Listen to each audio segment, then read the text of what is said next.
Total War Arena, despite being declared quote-unquote released, is still getting some major changes, and I love that developers are willing to experiment with a fully released game, and they're willing to experiment with it on things that are very fundamental to the game, which is probably the only positive video game trend in the recorded history so far as I know. Though I've only seen it with Arena. Regardless, the idea allows us to speculate and suggest things that may be considered a little unorthodox. I mean, they did away with tier banding, aka you can only play with people within certain tier range of yours, and allowed bots, so I don't think what I'm about to suggest is out of realm of possibility, because these are the things that the tier banding thing is something they were very adamant about, that the community was a little lukewarm about, and bots, they were always around, but never to this extent. But this is something that a lot of games, even if they're not having population problems, still do in order to reduce the queue times when there aren't as many people playing, especially in a game like this when you have 10 versus 10 and having 20 players online within a certain tier band is a little bit unrealistic. In the Discords where the old veteran players dwell, you will keep hearing them saying that they should bring back the old game mode, like the team deathmatch mode, as if it will solve all of the game's problems, as if that's the only thing that is wrong with the game. Completely ignoring the fact that it will also bring back the old problems such as camping being the best strategy, one-sided games that will be decided in less than a minute, and artillery. But that's a topic for another day. Now that I've alienated about half of my audience, let's talk about how CA has addressed these problems that were very fundamental to the competitive scene, which is camping and the artillery. Well, they changed the game mode. When the game came to China, it turned into a conquest mode rather than team deathmatch mode, and the new game mode completely solved those problems, unfortunately brought its own set of problems. The current number one problem, in my personal opinion, is not really a gameplay issue, but more of a user experience issue, which I will argue can be fixed with some changes, but I think while we're at it, we can execute a more radical fix that will circumvent the issue to begin with.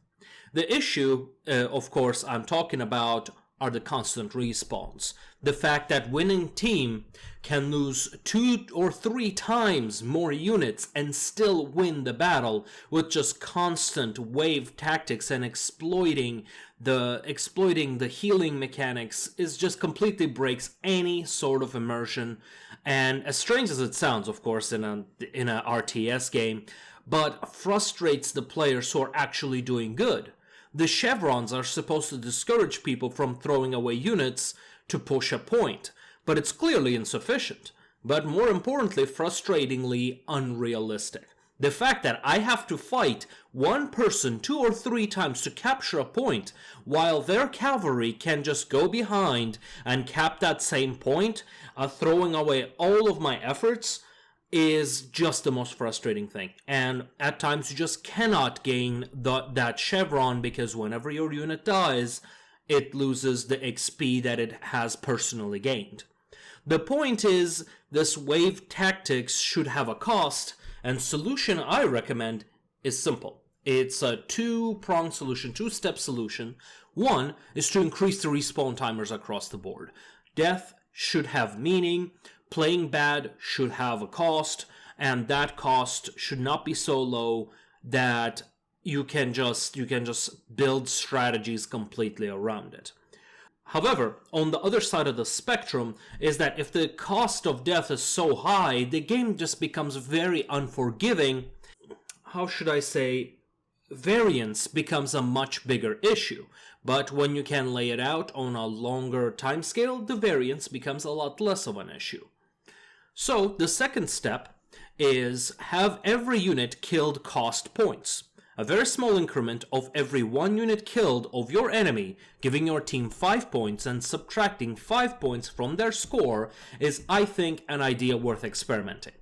This way we may have actual attrition and manpower factors that go into war. Anybody who has played Europa Universalis or Grand Strategy games will know the importance of manpower and how battle of attrition can be very effective ways of winning. It's something to encourage players to play with the team and play a little bit more conservatively and a bit more smart. That way you will be creating an alternate win condition. So let's talk about it. There are already mechanics in the game to encourage finishing off enemy units, but what is not there is incentive to strategize beyond basic formations and wave tactics. This, I think, will improve the user experience for both competitive and public games. By making causing damage a win condition makes combat fun and meaningful again. Winning engagement does not become something of, so what? What did it do in the grand scheme of things? Instead of things like, oh, I gained XP that I will lose because I have very little HP left and enemy's second wave is on its way. For infantry players, that is so frustrating that really makes me not want to play the game. So, what do you think? Do you think this will fix the user experience problem? Will it gap the bridge between who like the current mode and those who want the old mode back? Let me know in the comments, and I'll see you next time.